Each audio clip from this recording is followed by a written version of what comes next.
Welcome to the Primal Endurance podcast, where we shake up the status quo of ineffective conventional endurance training.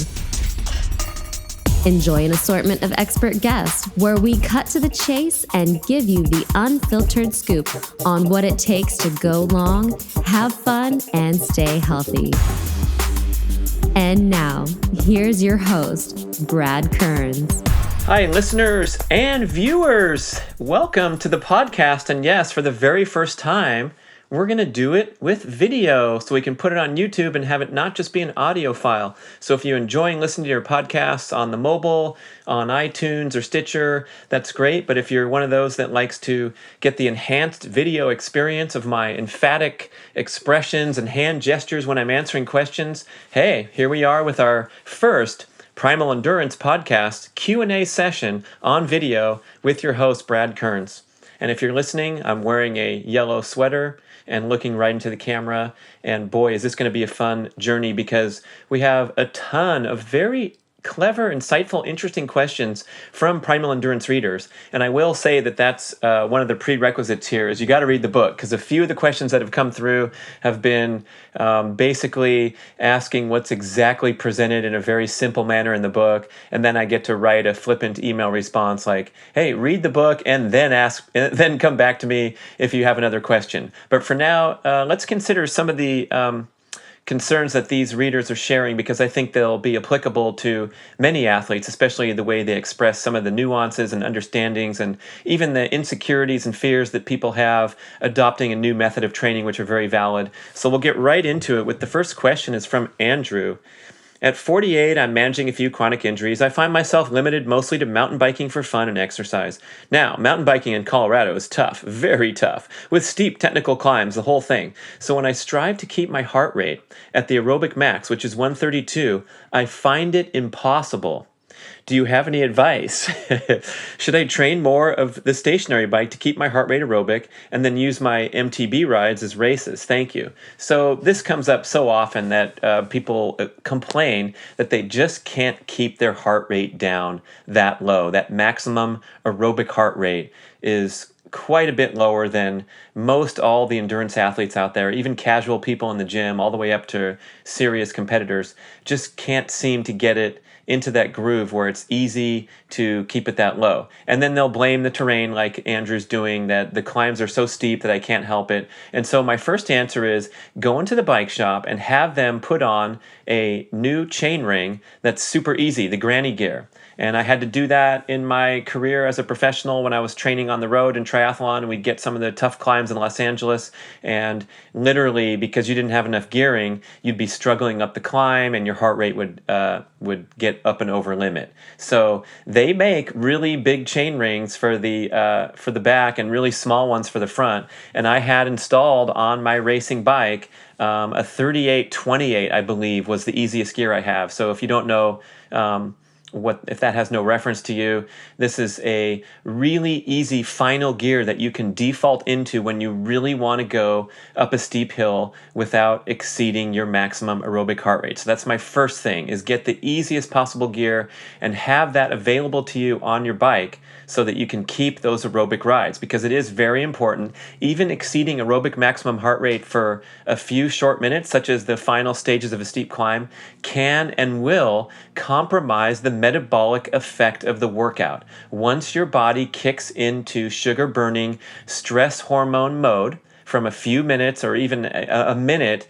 of high intensity exercise over that aerobic max, it's very difficult to recalibrate back into a predominantly fat burning state when you're doing the workout. So those little slip ups here and there really need to be disciplined so that the entire workout can be aerobic. And Dr. Seiler, I believe we quoted in the book, one of the leading researchers on the black hole and the negative effects of training and elevation of that aerobic maximum, said that the body seems to have this sort of memory bank where a little bit of high intensity, a little bit of difficulty during an extended, prolonged workout the body will interpret the entire workout as difficult and take that much longer to recover and have that negative consequence on fat burning.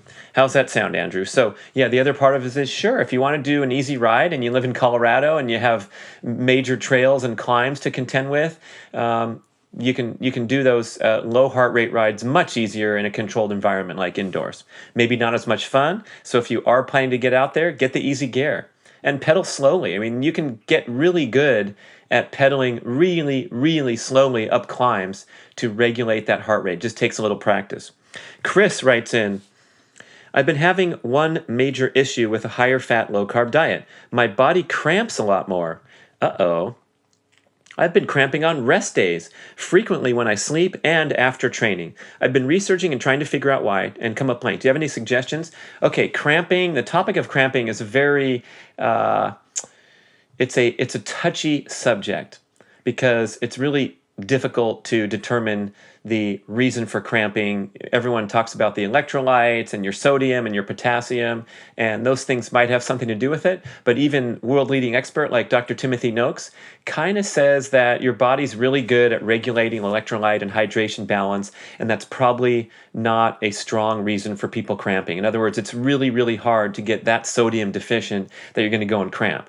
My personal feeling, too, is along those same lines. I feel like cramping occurs because you're asking your muscles to do something beyond what they're normally capable of doing, and your nervous system sends a message. It cramps that muscle up to protect you from further damage. It inhibits your performance by cramping in order to limit you.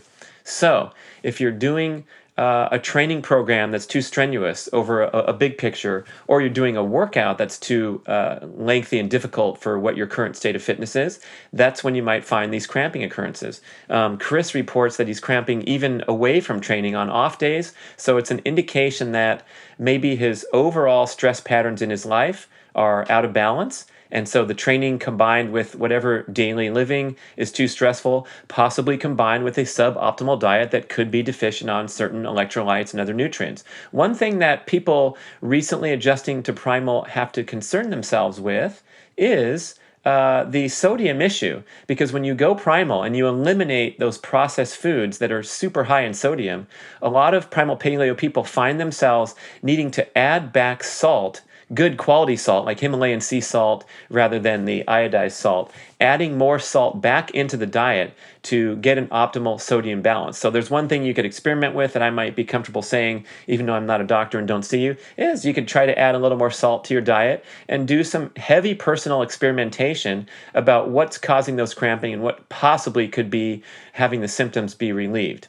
Now we know that if you back off training, don't train for a week, you're probably not going to cramp. So that's an interesting starting point or interesting perspective point to modify your training a bit if you're a little out of balance and overstressed. Because cramping is muy mal noticias. It's a bad sign, and we don't want to deal with that on an ongoing basis. How's that, Chris? Jeremy says, if your maximum aerobic heart rate is your ceiling, when your heart rate jumps up and over, do you just walk? Yes, that's my answer in the middle of your question. More. Seems like occasionally I'll drift up and then get the alert to back off and come back down. This accumulates some time above maximum aerobic heart rate in short increments. Is switching the fat-burning engine over? What do you suggest? So as I mentioned with the first answer, it's very, very important to be strictly disciplined with your maximum aerobic heart rate limits during training. You cannot mess around with this, even for a minute or two. So when you feel that beeper, you walk, absolutely positively walk. And let's err on the conservative side here for once, people. And I'm talking to myself too while I'm saying this. It's like you don't have to bring your heart rate right up to that aerobic maximum every workout. That's asking an invitation for trouble, because of course you're going to beep here and there when you're not paying attention, and you get tired at the latter stages of the workout. If you're operating right at 145 or whatever your number is for the whole workout, and then the final 15 minutes when fatigue sets in, you're going to have to slow way down to keep it under 145. And in fact, when I was professional in training, most of my workouts, most of my weekly volume of hours or miles or whatever you want to call it, was way, way, way under aerobic maximum. My aerobic maximum was 155. Because I was a fit elite level athlete, I could run pretty fast at 155. I can in fact run 6-minute miles for 5 miles. 30 minutes for 5 miles was my best performance test at that 155 limit.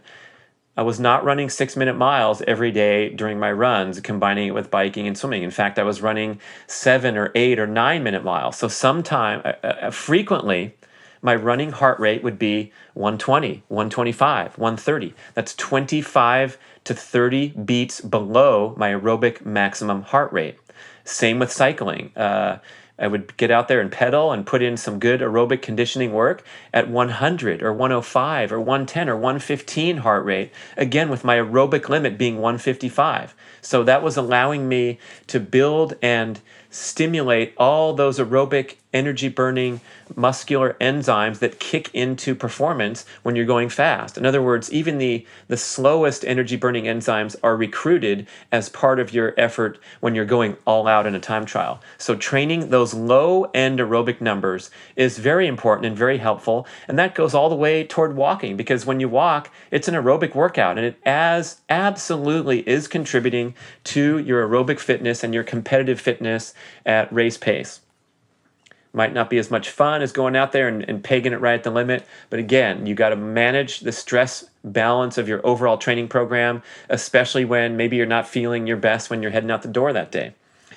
So Jeremy's second question is, if I'm training at maximum aerobic heart rate, how do I know I'm going to properly pace a half or full Ironman? Good question.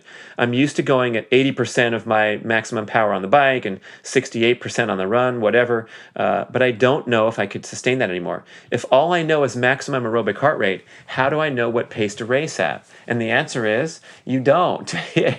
There's no easy formula here to apply to say, well, for a half Ironman, you should be at 110% of your maximum aerobic heart rate, and for an Ironman, you should be here. It's all trial and error, and I think that when endurance athletes get into this question of how to pace, I think we overthink it a lot, overanalyze it.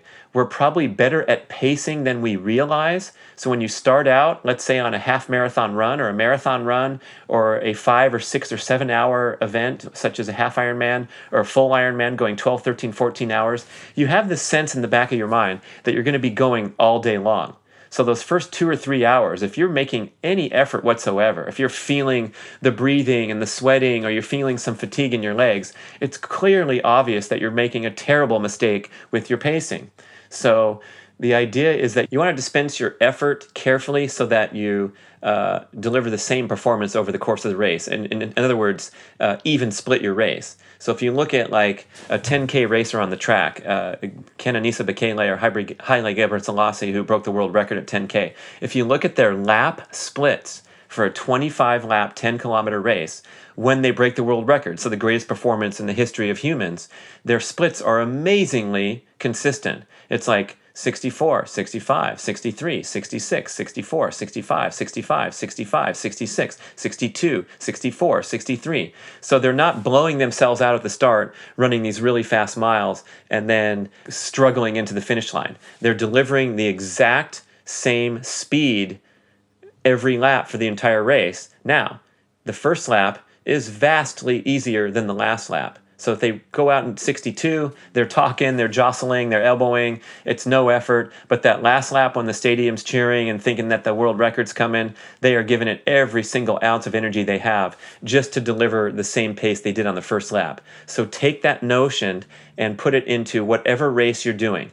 The first mile should be the same speed as the last mile, assuming the conditions are the same, right? We're talking about if you're going up hills or what have you, that's obviously irrelevant. But in cycling, we have that beautiful way to measure watts right now. I didn't have that back in my day. I'm an old timer. But you should be putting the exact same output of watts for the duration of your bike ride in order to obtain a peak performance. Furthermore, on top of that, if you're doing a triathlon, you want to get through that bike ride and have enough energy left for a successful run. So what wattage output does that mean for the 3-hour ride or the 6-hour ride?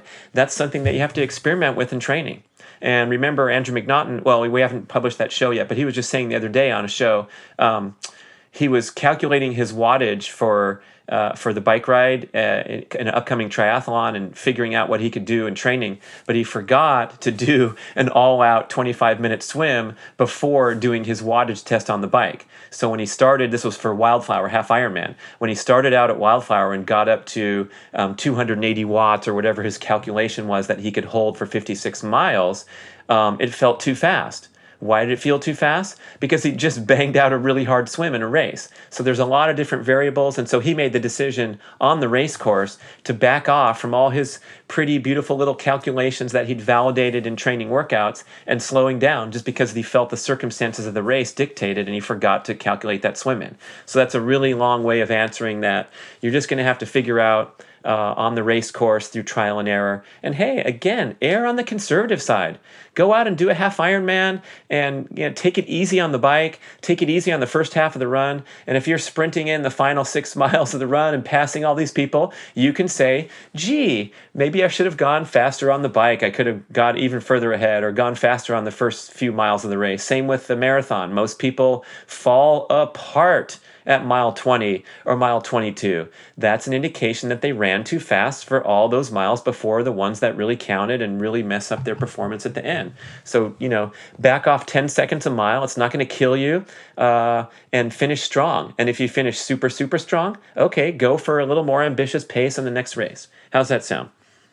All right, here comes Kara. I live in New York City and can only train in the park on my bike. That would be Central Park, I think. Maybe Battery Park. I know they have a cool bike path there. But hey, good job going forward in the city, making the most of your surroundings. There's no way I can keep my heart in the aerobic zone when doing some of these hills. Wow, 3 questions with the same theme. How nice is that to hit this hard? Should I stick to staying inside until I get the base and then go outside? Unfortunately, there's no other option for me to ride elsewhere. Maybe I should move, says Kara. Wow, Kara, how about that? Maybe you should move. Yeah, move out to Boulder or one of those cycling-friendly towns like we read about in Outside Magazine. Wouldn't that be fun to have amazing outdoor options avail to you, including flat, easy ones where you can keep your heart rate down? Yes, so when you're in Central Park, I know those hills, they're pretty tough. Again, go to the bike shop as your first option. Get someone to install a granny gear, the highest and easiest gear you can possibly fit on that bike with the proper chain and all that, and you will be surprised just how steep of a hill you can negotiate in a high, easy gear and keep that heart rate aerobic and learn to go slow and pedal slowly and regulate your heart and your breathing on the hill so it's not a stressful event. A lot of times I think we hit these hills and we get psyched and pumped up because we know we have to make a big effort, and that affects our heart rate. Our heart rate will spike due to psychological factors. It's a known fact. So do the best you can with whatever bike you have.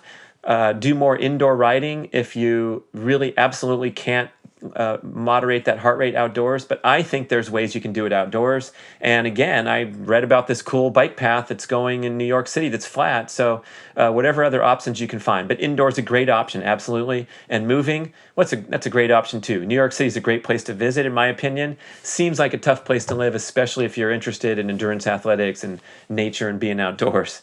Oh boy. Hey, you asked, so what do you say, Monica's next. My question is regarding Primal Endurance, Primal Blueprint Fitness. There's a conflict between the two that I can't seem to find any guidance on. See, these people are sharp. I mean, get your questions ready, email them in. We'll cover them on the show. But bring the heat, because this is good stuff. And I know what she's going to say. You probably do too. Here we go. I did marathons and triathlons for 10 years in my 20s and 30s. However, I'm not planning on doing any more racing ever and just want to focus on being healthy and active. I'm 42 now. I run or bike regularly. I do some body weight stuff and sprinting. I'm intrigued by the concept of maximum aerobic heart rate and becoming more aerobically fit. However, since I'm not really ever training for anything, periodization doesn't seem to make sense to me. The reason I'm interested in the math process is because even though I'm not training for anything, I think I was running slightly too hard and struggled with lingering injuries and sugar cravings.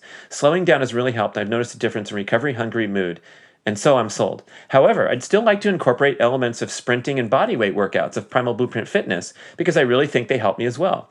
I sprint maybe once a week and do body weight workouts twice a week, so that's right there with the Primal Blueprint prescription, right? The general prescription. And I'm sure I don't overdo these. How can I continue with sprinting and weights? The bigger question is it negating my efforts at aerobic system development? That's a great question because we talk about Primal Blueprint Fitness, this big picture of combining regular, slow-paced aerobic movement with lifting heavy things a couple times a week, is the prescription, and sprinting once every 7 to 10 days. That's the Primal Blueprint Fitness picture.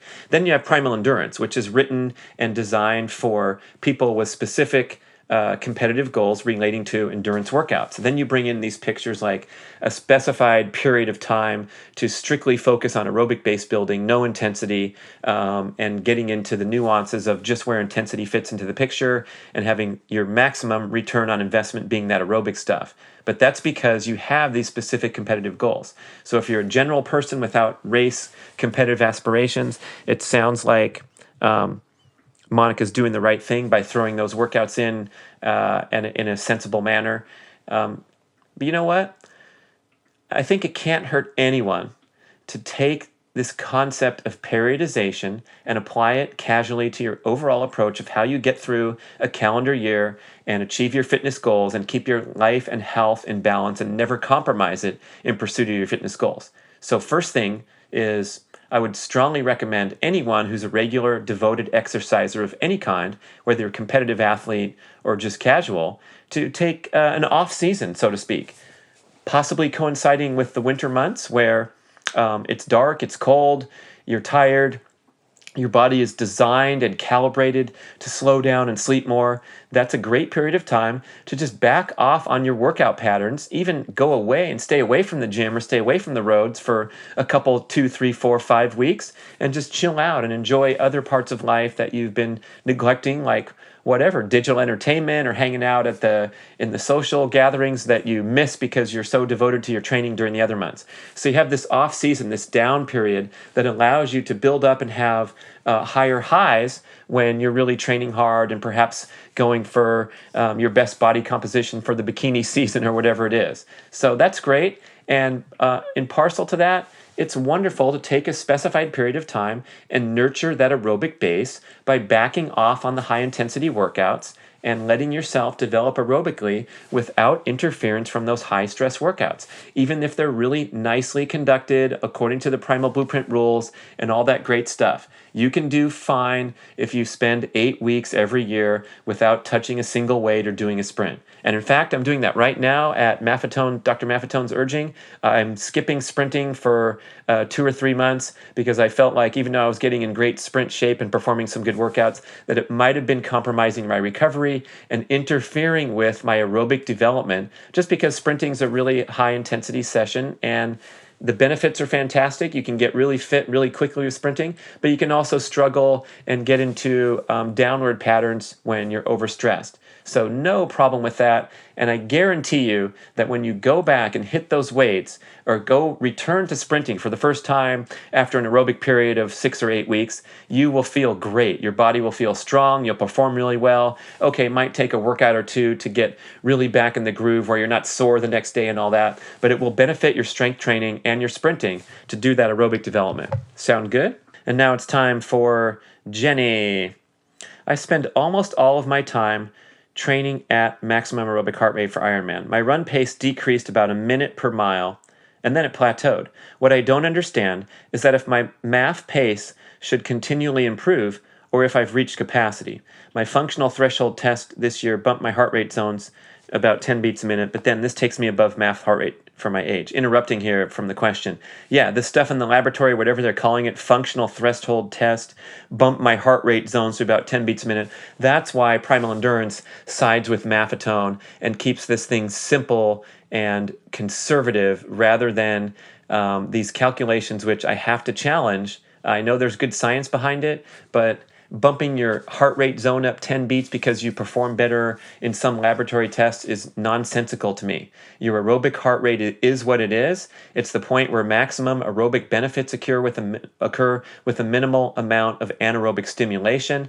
And Dr. Maffetone, through years and decades of field testing and calculations, has said, look, it's around 180 minus your age. That means it's going to adjust 1 beat every year. So adjusting at 10 beats, giving the athlete the free pass to go faster, is fraught with high risk and very minimal return. In other words, if you're training 10 beats below what you might be able to get away with and still be aerobic, it's not that big a deal. You're going to do fine. You're going to develop wonderfully, and you're going to have less risk of overtraining when you're down there in the lower zones. You're going to be becoming a fat-burning, aerobic functioning beast. So Jenny says, should I continue to train with the MAF number? Yes. Is there anything that can be done to see continued improvement with my pace since she's plateaued? And the answer is, sometimes it's nice to throw in a few weeks of intensity and doing some intervals or some all-out sprints. Those will help to turbocharge your aerobic functioning, your fat-burning enzymes, your lean muscle building. Maybe if you put in some sprints and strength training, you might drop some excess body fat, which has a huge improvement in performance in a very short time. All that good stuff. So Jenny continues. I've heard of the gray zone. We call it the black hole. Is all heart rate above maximum aerobic heart rate considered gray zone? Are we to train and race in MAF heart rate only? So again, the black hole is that zone above maximum aerobic heart rate all the way up to, let's say, near the anaerobic threshold, which everyone can feel and understand that they're now into a high intensity zone. But this black hole zone is where it feels pretty comfortable. It's not bad. You might still be able to converse because we have that conversation test, and so you can fake that and be huffing and puffing while you're carrying on a conversation and thinking, oh, I must still be aerobic. And it's very dangerous to operate in that black hole zone repeatedly, over and over, every time you exercise, every time you do the stair climb, every time you go to spinning class or a boot camp. So that's what we're talking about, is this chronic pattern of black hole training where you're above aerobic. You're stimulating a stress hormone response each time because of the moderate to extreme difficulty of the workout, and you're also kicking into burning a greater percentage of glucose than fat and suffering from the negative metabolic consequences accordingly. That said, once in a while, obviously doing a race or a hard ride where you just feel like keeping the heart rate monitor at home and pushing yourself over your usual 20-mile course or your 40-mile course, of course, those can deliver a fitness benefit. So we're talking about the patterns here. It's a pattern of emphasizing aerobic development at the lower heart rates, and as in contrast to a pattern of being indiscriminate with your heart rate and operating too frequently in the black hole. And then you said, are we to train and race in MAF only? And again, another question came up about this. A race is a race. So we're not worried about limiting your heart rate to some number, except for in terms of pacing to keep you fresh and performing consistently throughout the race. So the race is, you do the best you can. You calculate whatever the best pace you can hold is. And most likely, except for the very longest ultra endurance runs, like 50 miles and beyond, you're going to be over your maximum aerobic heart rate because you can easily maintain a heart rate in what we call the black hole for hours and hours in a race setting, for sure. I've also bought into cutting out carbs and sugar and did eliminate most of them, but I'm not certain how I should handle nutrition prior to and during the race. Should I be having eggs and bacon for pre-race meal and fuel the race with avocados? For an average age grouper, this would mean carrying all my own nutrition, and a lot of it, because obviously it's not going to be available at the aid stations, right? Fortunately, I don't need as much as if I were carb dependent now that I'm fat adapted. Cool question. Yeah. What do you fuel on? And we've talked about this with Timothy Olson. Zach Bitter's written about it, where you're into this primal paleo lifestyle and dietary pattern because it's good for you. It's healthy. There's more nutritional value. It's not pro-inflammatory like a high-grain, high-sugar diet is. So you're eating a certain way to promote health, and also, by the way, as detailed in Primal Endurance, to promote your fat adaptation to being a fat-burning beast by eating a lot of fat and restricting carbohydrates in your diet, especially processed carbohydrates that are high insulin stimulating. So when you moderate your insulin production in your diet overall, you become better at burning fat during workouts as well as throughout the day, allowing you to better manage body fat and so forth. But what about on race day when you're trying to get to the finish line? In that case, especially as you get into higher heart rates, if it's a shorter race, you are going to take whatever you need to do to keep your performance level steady and get yourself to the finish line in good shape. So if you need to carry gels, you need to carry energy drinks, you need to grab whatever they're offering at the aid station, and maybe even combine that with the avocado that you packed or the little packets of almond butter, which are now for sale, individual packets that can be a nice high-fat, sustainable, and easily digestible snack during the race. Everything's allowed because you're in a race. But as Nell Stevenson commented on her podcast, you can search for that, and we're going to have more from her on the Primal Endurance digital multimedia course, which I'll tell you about. Maybe I'll make a commercial about that. she engaged in a gradual process of becoming more and more fat adapted as an endurance athlete. So it started with her daily life and changing her diet for health reasons. So now she's paleo in daily life with her meals and all that, and she's still going out there and doing 50-mile rides, and she needs the gels to complete those rides. So that was step one, was like getting fat adapted in daily life. Then she started experimenting with fasted workouts where she'd go and run, and maybe it was only 4 miles or 6 miles on an empty stomach before breakfast, not consuming anything during the run, and realizing that she could make it, and then inching out and pushing her fat adaptation process so that she could go longer. She could go on a 20-mile bike ride, a 40-mile bike ride, and not take anything. But then when it's time to take something, again, I got to emphasize this point strongly. Just because some hack on a podcast or a video podcast on YouTube even is telling you, hey, try to get through those rides without consuming any gels and be fat adapted, it's not going to fly very well when you're bonking out on the training or the race course. So take whatever you need to get to the finish line. And as Ted McDonald related in his story in Primal Endurance, when he talked about that hike up to Machu Picchu, the 10-hour extreme elevation gain hike, he was packing these gels and energy bars in his fanny pack, knowing they were there at any time, and giving him the psychological comfort that he could reach for sugar whenever he needed it. But in fact, he made it through this incredible hike because he was so fat adapted, and obviously he was going at a good pace, a sensible fat burning pace. He went there without hardly needing any extra nutrition. But I think that's an interesting concept to think about, is when you pack the sugary goody stuff, you know it's in your jersey pocket. You're going to be fine. You're not going to bonk and be on the side of the road and need to get an Uber ride back home to your starting point. Take what you need and only that, and see how you do. And that's a big difference from what I think the prevailing pattern is the obsessive regular feeding or overfeeding of the athlete, both during the workout. You know, the people set their watch alarms every 15 minutes to power down another gel and just throw down as much sugar as they possibly can, which is not a lot because the body has a really difficult time digesting and absorbing anything when it's under stress during a long duration workout. And then they continue this pattern after, where they finish their workout and they know about that window of opportunity that they've read about in the magazines and books where you have to slam down those carbs because that's the best time to restock depleted muscle glycogen. And again, just so I don't come off as a goofball on the podcast or the video podcast, this is true and this is validated that this is the best time to restock depleted muscle glycogen because you're in the carbohydrate dependency paradigm. So when you get out of that paradigm by becoming fat adapted, by modifying your diet, monitoring your pace so it's not in that glucose burning zone, pretty soon you realize, just like at the end of the note that Jenny wrote, she doesn't need as much fuel now. So you can track your progress over time by realizing just how many times did I need to reach into my jersey pocket and slam down that stuff during this 50-mile ride. And like in Nell's story, pretty soon she got to the point where she could go 50 with no gels, with nothing except for a squirt of amino acids and some almond butter and some coconut oil or something. So it takes time, but you have to push in that direction. So that means when you get off the bike, perhaps your first inclination could be to go and reach for a beautiful, delicious, nutritious salad instead of a high sugar energy drink or performance fuel or recovery bar or things like that.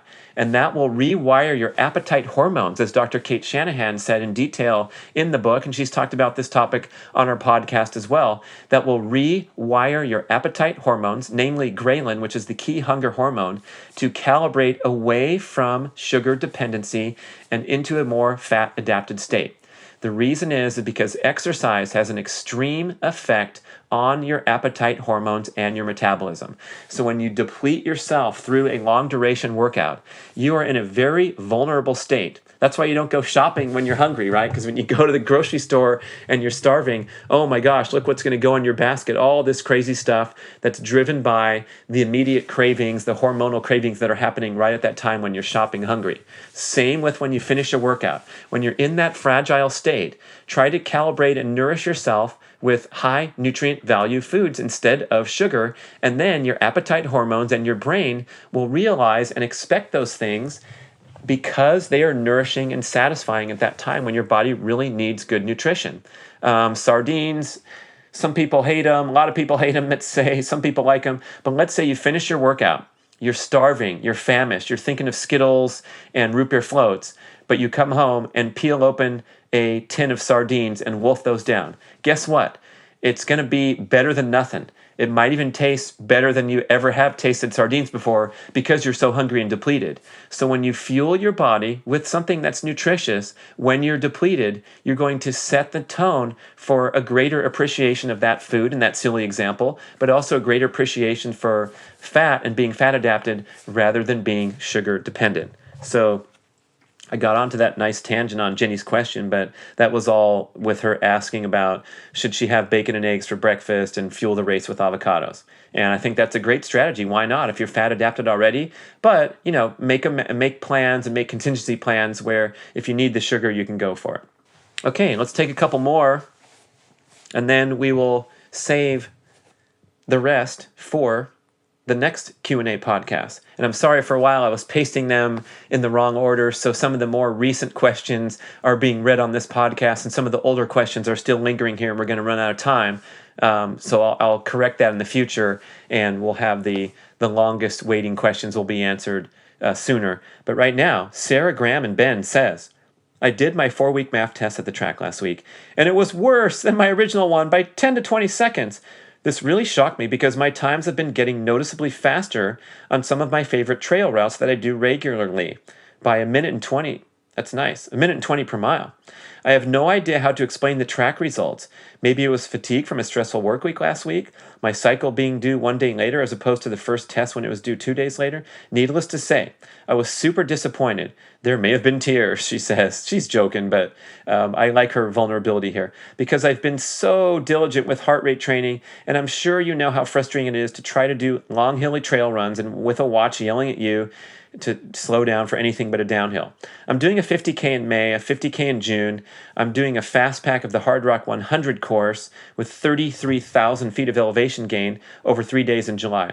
I was committed to 8 weeks of pure math training, even though it makes me incredibly nervous not to be strength training at all as prep for these elevation gains on the course.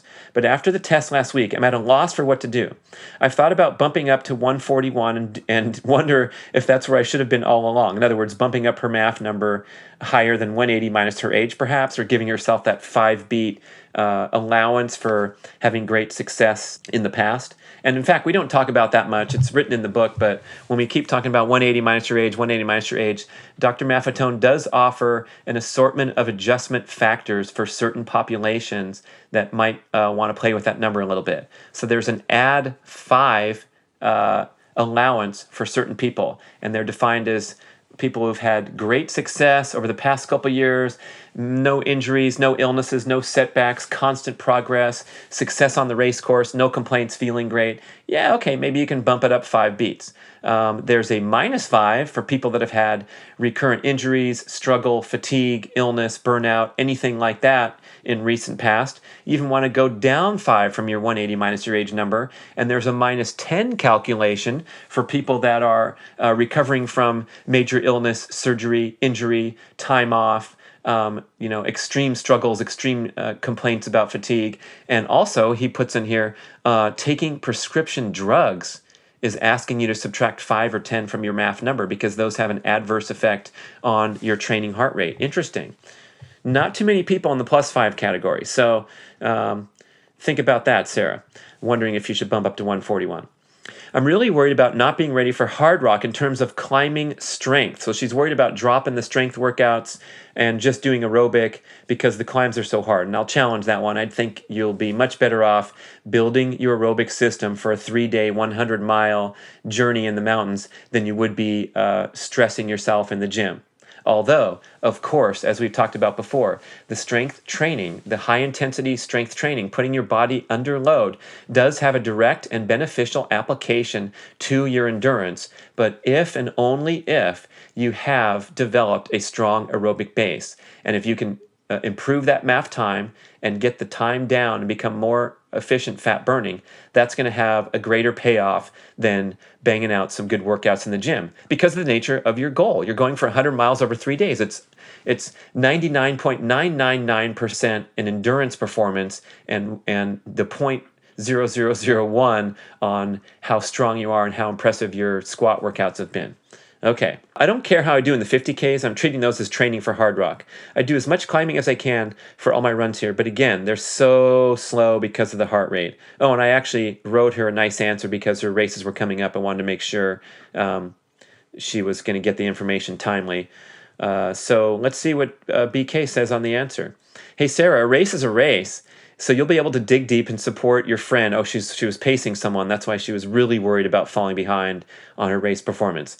A bad math test could be from assorted reasons and mean very little. Some days I remember going out there and seeing my heart rate super low and having this awesome math result. Other days I remember starting out and let's say I'm doing the 8-lap test on the running track and I'd run like half a lap and the thing would be beeping and I'd be like, I don't feel right today. I'm going to pass. So yes, the heart rate is very sensitive. That's why it's the best biofeedback ever discovered.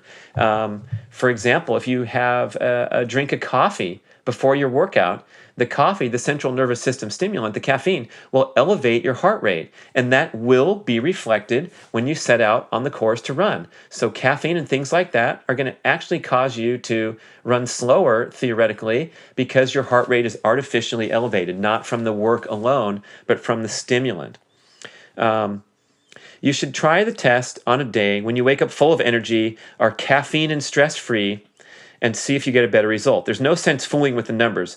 You're trying to moderate the stress impact of the workout and enhance your fat-burning skills. So bumping up 5 to 141 to allow you to run faster, we got to look at these big picture goals of being good at fat burning, being well rested and low stressed as you come into these important races, and those will outweigh any a consideration of bumping up the heart rate a little bit.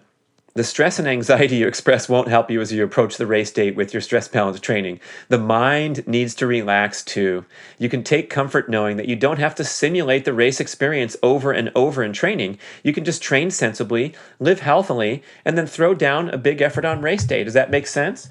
And I remember the exchange very well from Jenny. So she thanked me for trying to chill her out a little bit. And I know this applies to so many different athletes. So I'm not trying to zero in and tease Jenny or anything, but we do get stressed and anxious about our performance and about the nature of every single workout that we do. And is it, are we staying in shape? Are we getting better? Or is it a disaster that we're getting slower because we had one bad workout or a bad week? So I really encourage you to take a look at this big picture, this continued development of your aerobic system without interruption from overly stressful training patterns, lifestyle patterns, or thinking patterns. So if you have a bad workout or a bad week of training or a bad month, don't worry about it. Your body is good at recalibrating and re-energizing after you rest and recover from overly stressful periods, which is the main reason that your performance struggles. So when you can relax and realize that your body's a wonderful machine that will respond well to training. There's no reason why you should go into tailspins and lulls and patterns where you're not improving. It's usually due to too much stress. So back off the stress, sleep more instead of train more when you're struggling, and you will find amazing turnarounds happen for you because of that relaxed, process-oriented, appreciate the day, appreciate nature mindset. One more from Alina. I was wondering if the Primal Endurance book is suitable for a sedentary person who's just getting into exercising. And if not, then what would you suggest? I'm thinking about body weight exercises and high intensity endurance training, interval training. So a sedentary person, we could probably consider that a high-risk potential athlete or fitness enthusiast. Because what happens to a lot of sedentary people, they make the decision to get in shape. It's January 1st. They sign up for a 12-week block with the trainer at the local gym, and everything's great and it's going well. But what happens is they often get sucked into an overly stressful training pattern from the get-go. And this is troubling because it's such a precious and fragile thing, motivation and inspiration, and someone new to exercise, possibly coming with baggage from that intimidation that's caused by repeated failures in the past to adhere to an exercise program. And I believe a lot of the lack of compliance and a lot of the failure that we see in the fitness realm is because of an overly stressful approach. So as a novice, the things that you want to make sure are you're doing something that you enjoy, that's fun, that energizes and nourishes your mind and body and spirit and doesn't break you down and burn you out and make you feel negative, tired, stressed, and anxious about doing the next workout on your list of the block of 12 workouts from the trainer. So if you're feeling tired, if you're feeling unmotivated, if you're feeling stiff, sore, exhausted at rest, and then trying to proceed through some diligent adherence to a new workout program, you got big issues and it's not going to go well for you. So the workout should be, you should gradually progress in a manner where you feel like you're maintaining competency and you're maintaining the enjoyment and it's not too much for your body and you actually experience yourself getting fitter over time.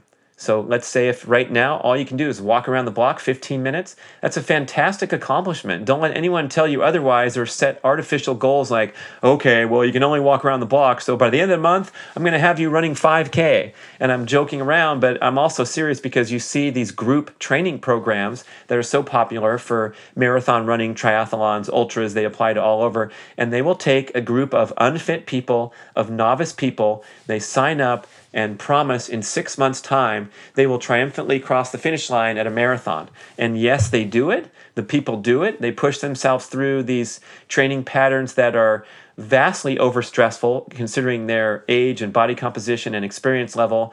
And they get it done, but at what expense? I believe the expense is a tremendous level of attrition in the ranks after they do their goal event. I can't tell you how many people I've met on airplanes or in casual conversation where they'll inform me that, no, I work out at the gym. I'm not a serious athlete. I'm not a competitor. Oh, I did do a half marathon a few years back. I was one of these people in a group training program and we finished, or I did the marathon and it was great fun. And now I just walk or I just do moderate workouts. So the idea or the goal would be to, integrate things into your lifestyle that will have a nice long-term position that feel natural and easy to maintain, as Johnny G would say. Only things that are natural and easy to maintain are healthy. So the extreme goals of pursuing a 26-mile run when you're a novice runner, why not just shoot for the 13-mile run as this ultimate achievement of going something that's way out of your comfort zone. It's going to require a lot of time, energy, and commitment, but it's going to feel good because you can build up to it over time, and 13 is a lot different than 26 on the body. Okay? Does that make sense for how to develop the proper mindset for a novice? And yes, especially the principles in Primal Endurance, to actually answer the question, the principles of building an aerobic base, engaging in periodization, as I mentioned with the previous question. Yeah, take some time off. Doesn't matter if you're a novice, take an off season. Take a base building period, whatever your goals are, where you just go for 8 weeks and do strictly aerobic workouts before you fool around with interval training and strength training sessions. Build that base first, especially if you're a novice. That's a great idea. Okay? So, and then finally, I think most importantly is building that aerobic base from the start. Because when you exceed the maximum aerobic heart rate, which many, if not most beginners do when they're going into the spinning class and sitting in the back row and trying to follow along, they're getting a little stressed and tired because it's over their head already and they feel bad because the rest of the class is running, sprinting up the imaginary hill. Make sure that you proceed at your own pace, on your own path, regulate your own personal heart rate, and slow down when the heart rate exceeds aerobic limit, because we don't want to put a novice into the black hole situation, or they will be gone, guaranteed, in 6 months or 12 months or however long it takes for all the stress, the repeated chronic stress to set in and cause an illness, injury, burnout, lack of motivation. Okay, that's a good question to finish on. Thank you so much for sending in those lively questions. Like I said, I have several more to cover on the next show, so sorry to disappoint you if you're one of those people waiting to hear your question read. And thanks for listening and supporting the Primal Endurance podcast. Send your questions to info@primalblueprintpublishing.com, and I will answer them on the air and give you a quick email back, especially if you got a race coming up or an urgent component to your question. This is Brad Kearns. Talk to you next time. Got a passion for Primal? Join Mark Sisson on a mission to save the world. Become a Primal Blueprint certified expert today. With our $1 down payment program, it's easier than ever. Just pay $1 to start and $89 a month for the next 12 months. The Primal Blueprint Expert Certification is the most comprehensive online Primal Paleo certification program of its kind. Explore the fascinating world of ancestral health from the comfort of your own home with this premier multimedia experience. Perfect for health and fitness professionals, as well as individuals looking to up-level their primal practice. Visit primalblueprint.com/get-certified to put $1 down today.